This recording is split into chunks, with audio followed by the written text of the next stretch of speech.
최재형 포럼과 우리 윤 후보 그리고 캠프가 앞으로 남아있는 78일 동안 어떻게 대응해서 압승을 거둘 것인가, 이런 점에 대해서 좀 간략하게 말씀드리겠습니다. 우선 이재명과 민주당에 대해서 말씀드리겠습니다. 이재명 후보는 우리보다도 한 달 정도 빠르게, 정확히 26일 빠르게 10월 10일 날 후보가 확정이 됐음에도 불구하고 약 한 40일 동안을 거기도 우리처럼 윤석열 후보처럼 굉장히 좀 헤맸습니다. 그걸 좀 디테일하게는 말씀드리면, 되자마자 송영길 대표하고 협의하에 자당의 소속은 169명을 전원 캠프에 가입시키는 소위 메머드 캠프를 출범시켰습니다. 그래서 16개 분과로 나눠가지고 평균 의원들이 10명씩 참여하고 당직자가 참여해서 출범을 했는데, 한 2, 3주 운영해 보니까 의사결정도 지연되고 전략도 중구난방이니까 역시 거기에는 상당히 이재명이가 순발력이 있었습니다. 이재명이가 이래서는 안 되겠다, 개편을 해야 되겠다 해가지고 이 메머드 이걸로는 도저히 우리가 대응할 수 없으니 나에게 전권을 달라 해가지고 11월 22일 긴급 민주당 의원총회에서 이재명 원톱으로 정권을 주었습니다. 그래가지고 그 캠프와 이것을 재구성을 했는데 16개의 파트를 6개로 슬럼화하는 조치를 취했습니다.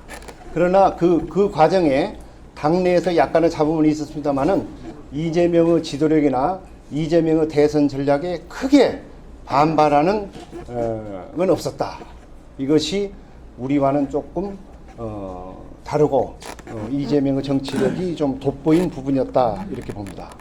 그리고 이재명은 16개를 6개로 줄이면서 그 유명한 몽골 기병론을 내세웠습니다. 그러니까 기동력을 중심으로 현안에 순발력있게 빨리 대처해야 된다, 이런 전략으로 전환을 했죠. 전환을 해가지고 그러나 또 운영을 해보니까 결국 후보 개인기에 의존한다는 당내 불만과 언론의 지적이 여러분도 언론 통해서 보시기로 나왔습니다. 그 상황을, 그 분란 상황을 저도 지켜보니까 그래도 이재명이 도덕적이나 진실성에서는 많은 문제점을 노정하고 있지만 당을 추스려서 당을 장악해서 선거에 나가는 데는 역시 상당한 그 응집력이 있었다, 이렇게 평가를 합니다. 그리고 결국 그러나 지금 자금이나 이것을 핵심을 하는 것은 용인시장과 경기지사 때 그 핵심 측근, 그리고 동부연합의 좌파 이석기 이쪽입니다. 그래서 지금 현재 소위 그런 걸 이제 기자들한테 잘 물어보고 그러는데, 이재명 측이면 실세는 누구냐? 실세는 누구냐면 원내에서는 뭐라고 해도 그 동두천인 그 사선 의원, 거기가 2016년에 대통령 대권 출마할 때 제일 먼저 가능성이 없을 때 원내에서 최초 지지했던 사람, 그리고 지금 그 대장동에도 문제가 되고 있는 정진상 경기도 정책실장, 강낙훈 한신대 교수, 이 사람은 이재명의 대표 공약인 기본소득을 처음부터 설계해가지고 이론적 근거를 제공한 사람입니다. 그래서 그 기본소득 국민운동본부 공동대표를 맡고 있는데, 이 사람이 정책이나 이런 쪽에서는 지금 실질적으로 서포트를 해주는 사람으로 정말 실세 중에 실세로 알고 있습니다. 그리고 이한주 경기연구원장, 가천대 부총장이죠. 그건 이재명과 30년 직이라고 합니다. 그리고 기타 이제 그 좌파의 이런 핵심인 김재용 한총령 1기 의장, 전남대 한총령 5기 의장을 했던 강의원, 많이 이 사람은 들어봤을 거예요, 좌파에. 그리고 참여연대 김현욱, 서울변협을 했던 이승철, 이런 결국 그래서 결론적으로 중간 결론을 내리면은 지금 이재명 캠프는 여러 169명이 들어가고, 그래서 안 됐던 이유가 그거예요. 그렇게 169명을 메모드로 짜놓고 짜놓고 실질적인 집행과 권한은 안 준 거예요. 그러니까 그냥 불만.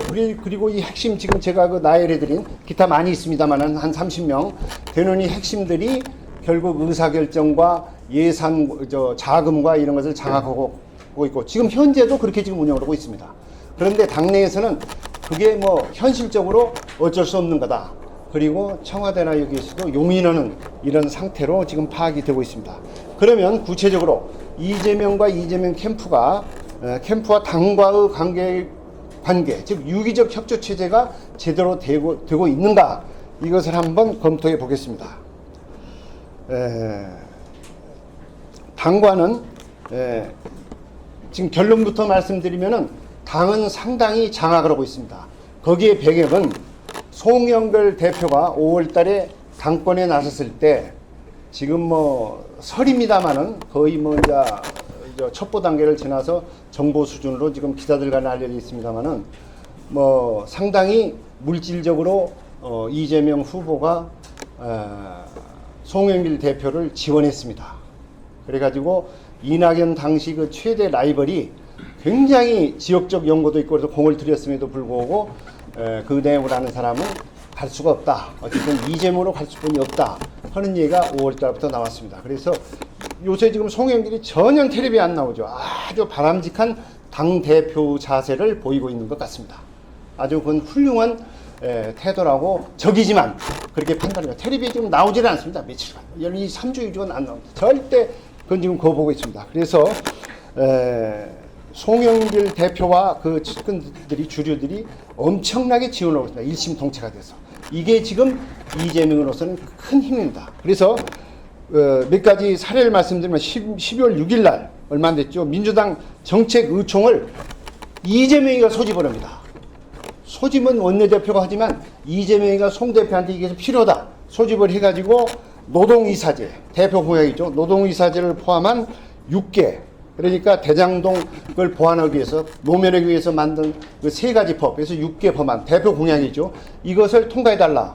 그러니까 이게 노동이사제 같은 건 여야 간에 이론이 많다. 일부 의원들이 그러니까 이재명은 평소 스타일이 나오는 거예요. 밀어붙이는 스타일.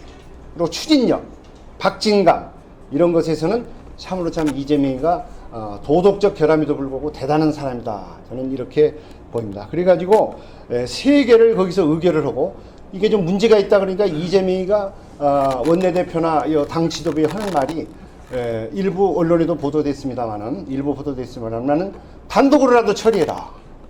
옛날 선거법 같은 거 다 단독으로 했는데 169석 의석을 가지고 모든 거에 뭐 있느냐. 정책적으로 뒷받침하지 않으면 나의 정책을 당이 국회가 뒷받침하지 않으면 안 된다. 이 프리미엄을 야당이 갖고 있는 프리미엄을 갖고 있는데 그러니까 아무 소리를 못 합니다. 당내에서. 원내대표든 누구든 그래가지고 정책의총에서 그렇게 했고 또 최근에 12월 18일 날 그제죠. 그 재산세 종부세 청와대하고는 조금 약간 마찰이 있었습니다만은 재산세 종부세와 건보료 이것을 한시적으로라도 해라 하니까 바로 이틀 후에 어제 20일 날 그걸 다 청와대와 정부가 당정 협의를 했습니다. 20일 날 당정 협의를 해갖고 그대로 수용하는, 그러니까 이런 한 가지의 정책 사안의 집행을 보면 때는 진짜 몽골 기병대 같은 기동력을 발휘하는 거예요. 이틀이 안 넘어가요. 그 사례는 제가 지금 가져온 것만이 한 5건 되는데 대표적으로 어제 하루 그냥 당이 정부를 불러드립니다. 기획주장만 와라 해가지고 당사에서 야, 이 후보 이건데 이거 해. 찍소리 못하고 좀 상세로 찍소리 못하고 그걸 그대로 받아들입니다. 그뿐만이 아닙니다. 그건 여러 가지가 많이 있고 그래서 이 당에서 그러니까 이재명이가 사실은 소집을 하는 겁니다. 지금 국회를 의원들 160명을 사실상 장악하고 있어요. 상임위원장 플러스 간사, 그러니까 여당이 상임위원장을 맡고 있는 데는 상임위원장, 야당이 상임위원장에서는 자당의 민당의 간사를 또 긴급 소집을 합니다. 해가지고 왜 이렇게 지지부진하냐? 그러니까 거기에서는 약간 좀 반발이 있었어요. 그래서 언론에 좀 비쳤는데 기동민 의원 같은 경우는 국방위 간사인데 제동을 걸었습니다. 공개적으로. 우리가 자기 국회의원들인데 아무리 후보지만 이 후보 말 한마디에 이렇게 밀어붙이면 되느냐. 너무 그냥 몽골 기병식으로 밀어붙이니까 그런 불만도 나왔지만 그거는 언론이나 제가 볼 때 찻잔 속의 태풍에 불과했습니다. 그리고 청와대 비서를 하다가 국회의원을 된 작년 4.15 선거에서 국회의원이 된 이건영, 여러분들 잘 아시는 이건영이라든가 그것도 윤영찬, 동아일보 출신이죠. 윤영찬 기자 같은 경우에는 국회의원 된 것이 청와대 케이스로 문재인 대통령이 밀어서 돼서 이런 정책 의총이나 의원총회에서 약간 반발을 했습니다. 문 대통령의 성적까지도 깎아내는 것은 후보가 안 되지 않느냐 반발을 했는데 그거는 그냥 당내에서 애교로 받아주는 그런 정도 수준입니다. 그것이 뭐 연속이 되고 파장되는 것을 저는 예의주시했지만 못 봤어요.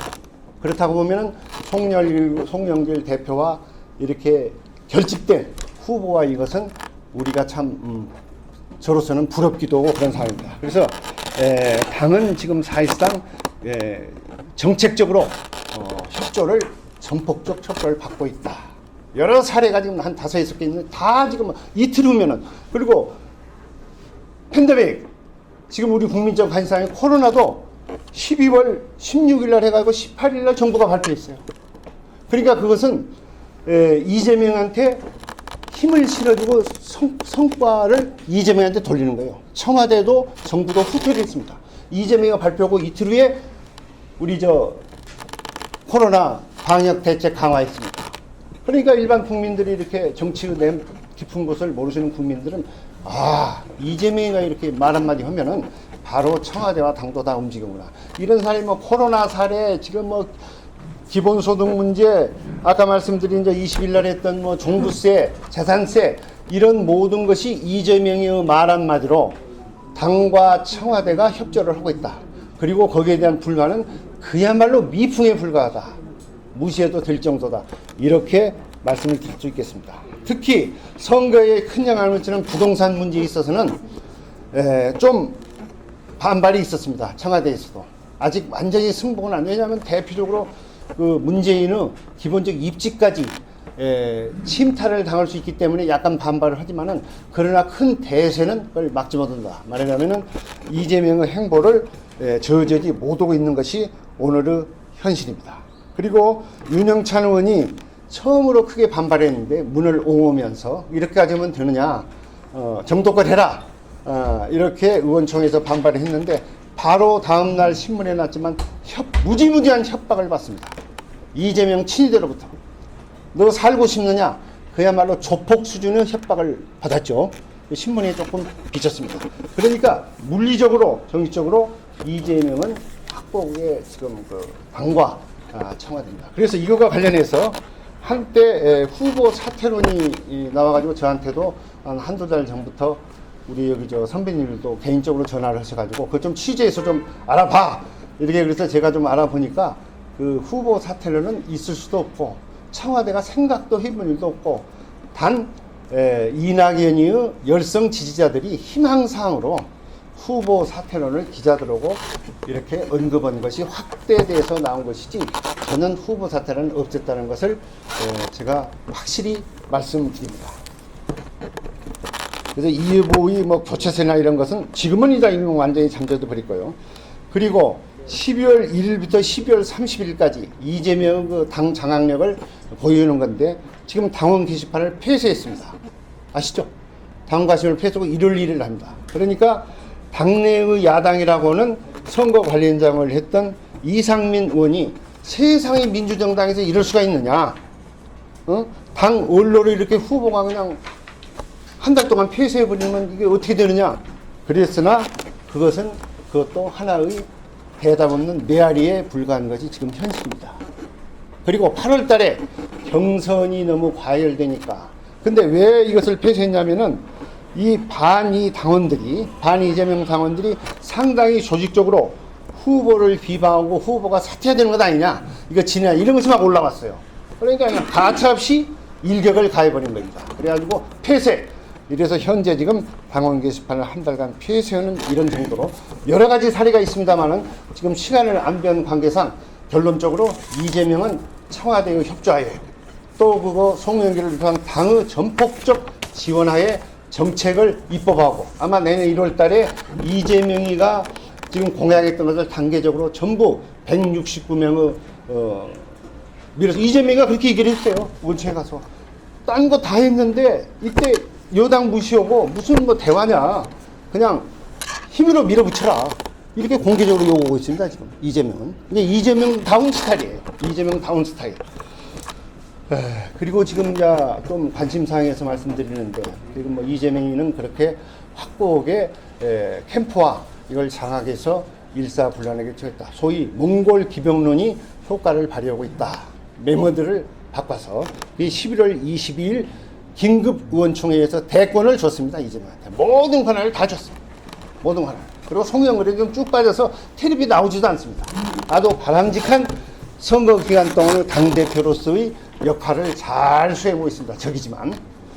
그리고 지금 이해찬과 유시민이가 그럼 앞으로 대선 정부에서 80 얼마 우리 남은 기간 동안 뭔 역할을 할 것이냐에 지금 관심이에요. 왜냐하면은 유시민이나 이해찬이는 선거에 관한 한 그의 인간성이라든가 뭐 이런 건 차치하고 선거에 관한 한은 현재 여권에서 보기 드문 전략가입니다. 인정을 해야 됩니다. 이해찬, 유시민 다. 우리가 적이지만 인정을 해야 되는데 지금 본격은 아니고 본인 얘기를 하면 기자회견에 보면 나는 선수가 아니고 응원단장으로 우선 참여하겠다.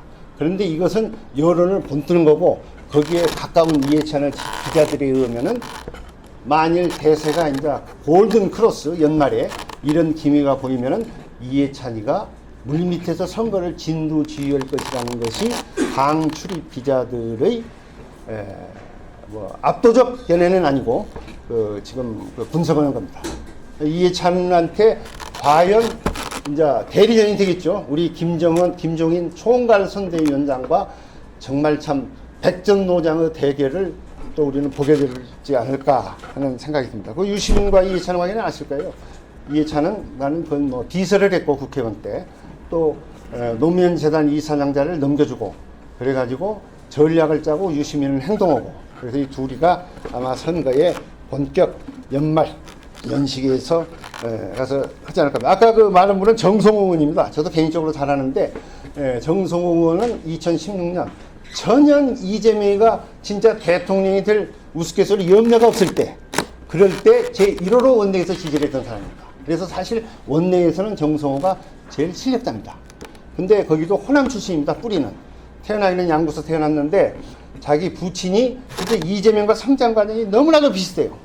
똑같이 어렵게 자라서 사법시험 합격해가지고 성장한 사람인데 참 정성호 의원이 심성도 좋습니다. 자기 아버지가 하상원이었죠. 그래가지고 그냥 뭐 직업군인으로 어렵게 양구로 동두천으로 전선만을 전전합니다. 그 속에서 서울법대에 들어가서 사법시험 합격해가지고 성적도 아주 좋게 해서 그 정성호 의원이 실질적으로 원내에서는 지금 실세다. 참고로 아시면 될 겁니다. 그리고 지금 이재명이가 막 169석을 기반으로 엄청난 예산을 수반하는 공약을 쏟아내고 현재도 만들으라고 막 독려를 한답니다. 경기연구원이나 이런데 돈은 걱정하지 말고 하여튼 표가 되는 것은 다 만들어라. 표가 되는 것은 다 만들어라. 공약을. 그렇게 지금 긴급 지시 내부적으로 하고 있다는데 보면은 이미 지금까지만 해도 추계를 해보니까 이재명 현재까지 공약을 실현하려면은 예산이 350조가 소요된다는 것이 지금 정론으로 나와 있습니다. 참고로 문재인 대통령 후보 시절 공약은 178조가 소요됐습니다. 그래서 이재명의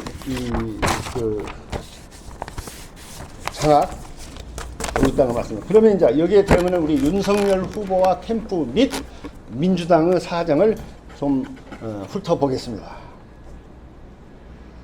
윤석열 후보는 11월 5일 날 정확하게 26일 늦게 이재명보다 후보가 됐죠.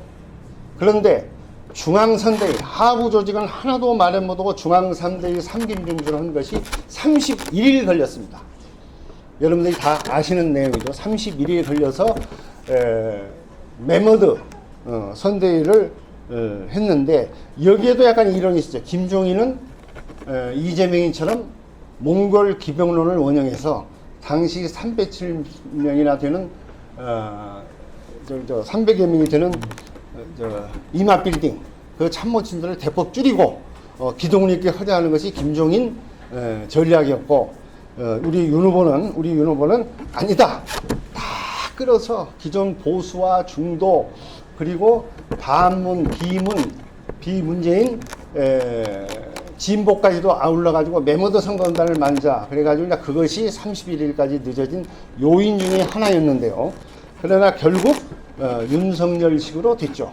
윤석열 안 들어. 그래서 세 사람의 새천년민주당 대표였던 김한길, 또 민주당 선대위원장 박근혜를 도왔던 우리 김종인, 또 김병준 청와대 노무현 정책실장, 이 3거두를 해서 이렇게 메모드가 나왔는데, 이 메모드로 이렇게 하다 보니까 역시 김종인 상임 공동대표가 조금 일리가 있다 하는 생각도 들어요. 왜냐하면 그 시행착오를 이재명이 이미 했거든요. 그렇게 16개나 되는 막 160주를 다 참석지가 해가지고 운행을 해보니까 이건 의사결정도 늦고 어떤 그런 비능률성, 비효율성이 나타나니까 몽골 기병론을 들고 나왔단 말이에요. 근데 지금 우리는 아직도 그걸 끄지 못하고 그대로 가고 있습니다. 그래서 지금 다 하나하나씩 보면 빅프렌트, 이건 이제 윤 후보가 만드는 빅프렌트. 빅프렌트라면 큰 접시. 아까 말씀드린 3개 부류를 다 안 하자. 근데 그것은 이제 득표 대상으로는 다 대상이 될 수 있지만, 선거 전략을 짜고 선거를 지휘하는 그런 캠프로서는 과연 맞는 것인지 상당히 생각해 볼 문제다. 그렇게 생각합니다. 하여튼, 어쨌든 결론적으로는 빅플랜트라는 캐치프리자에 살리는 선대위 중심으로 해서 삼김 씨를 중심으로 해서 오늘 선대위가 31일 만에 겨우 어렵게 발족을 해서 지금 오늘이 딱 선대위 중앙선대위 발족 15일째입니다. 그래서 이재명처럼 윤석열의 선대위를 제가 보는, 평가하는 여러 가지 맹점과 모순점이 있지만 그 얘기는 다음 기회에 미루고 양해해 주신다면 제가 발언을 좀 자제하겠습니다. 양해해 주시기 바랍니다. 왜냐하면 우리 편을 너무 또 녹음까지 된다는데, 그래서 적당한 수위에서만 제가 말씀드리는 것을 여러 선배님들 좀 양지해 주시기 바랍니다. 자, 그래서 지금 이 반문 정서에만 의존을 해가지고 사실은 당원들과 대의원들은 압도적 22% 홍준표 차이로 사실은 겨우 합계 6%로 간신간신하게 11월 5일 후보가 됐습니다. 아시죠, 그건? 그런데 그걸 가지고는 지금 대통령이 될 수가 없다는 것은 캠프 내의 모든 상대들과 공통돼요. 그럼 어떻게 될 것이냐? 당연하죠. 윤석열 후보의 국가 경영 비전이 나와야 됩니다. 아직 국민들이 모르죠. 이재명처럼 기본소득이다. 무슨 노동이사제다. 쏙쏙 들어오는 게 있는데, 윤석열? 그래. 청소는 잘할 것 같아. 일반 국민의 시정 이겁니다. 청소는 잘할 것 같은데, 그것 말고 국가 경영에 뭐지? 그래서 위기를 느낀 선대위에서 오늘부터, 그러니까 이번 주부터 매주 한 번씩 가장 심한 코로나 대책회의를 직접 의장이 돼가지고 윤석열, 아니면 5개월 정도 열릴 거로 알고 있는데, 내일 모레 윤석열 후보가 직접 해서 그 결과를 발표하고 공개를 하고, 또 매주 화목 이렇게 될 것 같아요. 매주 정책, 완전히 구체화된 정책을 윤석열 후보가 직접 발표하는 걸로 결정이 돼서 이번 주부터 이제 실행에 옮겨집니다. 그러면은 앞으로 이제 78일이면은 일주일씩 한 건씩 하더라도 한 78일 한 12개 큰 외국 방법의 정책을 나올 것 같아요. 그러면은 이제 그 정책이 없다. 과연 국가 경영의 철학과 비전이 뭐냐 하는 일부 우려를 해소되지 않을까 기대를 해봅니다.